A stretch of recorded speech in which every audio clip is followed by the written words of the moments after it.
৮০,০০০-এর margin রেখে তৃণমূলকে হারাবো। তৃণমূল ৩ নম্বর স্থান অধিকার করছে। বিজেপি আমার থেকে ৬০,০০০-এরও বেশি পিছিয়ে আছে। আর তৃণমূলের যদি হিসাব করেন তার থেকে আরো বেশি।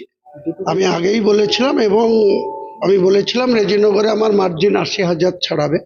সেটাই হবে, দেখবেন ১৫ রাউন্ড কমপ্লিট হোক, তখন আপনারা বিশাল রেজাল্ট।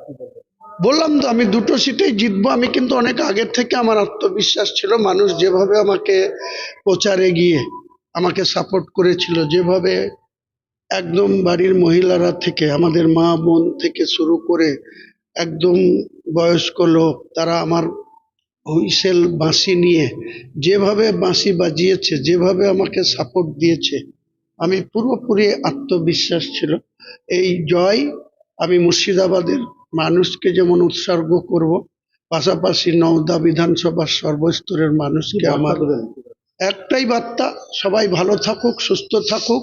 মুর্শিদাবাদ জেলা শান্তিতে সম্প্রীতিতে আমরা বসবাস করব। মুর্শিদাবাদের উন্নয়নে আমরা বেশি করে আগামী দিনে আরো বেশি সময় দেব, ব্যয় করব। মমতার কেন্দ্রে তো হচ্ছে, আমি আগেই বলেছি, দেখবেন দুটো রেকর্ড হবে।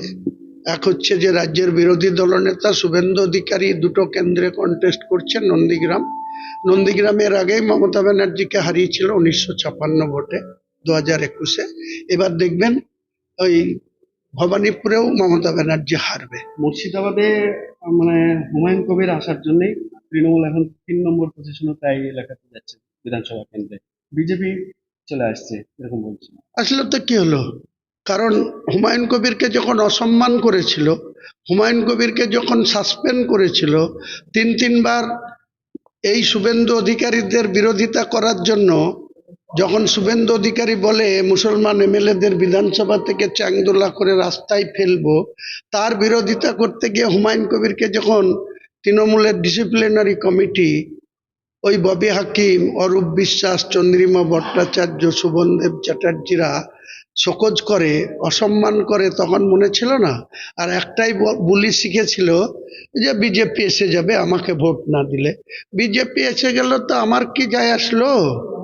হুমায়ুন কবিরের কি দায় নাকি যে মমতা ব্যানার্জিকে মুখ্যমন্ত্রী করার জন্য মুসলমান ভোট সব মমতা ব্যানার্জিকে দিতে হবে?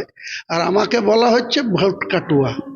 কে কার ভোট কেটেছে, কে কার যোগ্যতা প্রমাণ দিয়েছে, আজকে আত্মপর্যালোচনা করুক যে মমতা ব্যানার্জি একা হুমায়ুন কবিরকে অসম্মান করার জন্য আজ কত পরিমাণ মুসলমান ভোট তৃণমূল কাছ থেকে সরে গেছে। সংখ্যালঘু ভোট সব আপনি নিশ্চয় থাকবে, আগামী দিনে প্রমাণ করে দেবো। ৩৫ স্তর পঞ্চায়েত আসুক, এই মমতা ব্যানার্জির প্রতীক নিয়ে কেউ পঞ্চায়েতে ভোটেই দাঁড়াতে চাইবে না। এর আগে তো টাকা দিয়ে টিকিট নিচ্ছে, কাউকে খরিদ্দার পাবে না। আমরা কোনো টাকা দিয়ে কাউকে টিকিট দেব না। আমরা এমনি ভালোবেসে আমাদের কাছে যারা আসবে, আমজনতা উন্নয়ন পার্টিটা করবে গোটা মুর্শিদাবাদ সহ বাংলায়। আগামী সময় আসুক, নির্বাচন আসুক, ২০২৮-এ ত্রিস্তর পঞ্চায়েত, ২০১৯-এ লোকসভা। আমি এখন থেকে ঘোষণা করে দিলাম, বহরমপুর লোকসভায় তৃণমূলকে ২ লাখ ভোটে হারাবো। আমি এমপি হব বহরমপুর। হ্যাঁ,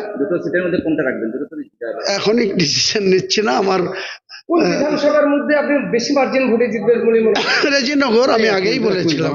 কতগুলো সিট দিয়েছিলেন আপনার মুর্শিদাবাদে? আমার 10টা। কতগুলো এগিয়ে আছেন এখন পর্যন্ত?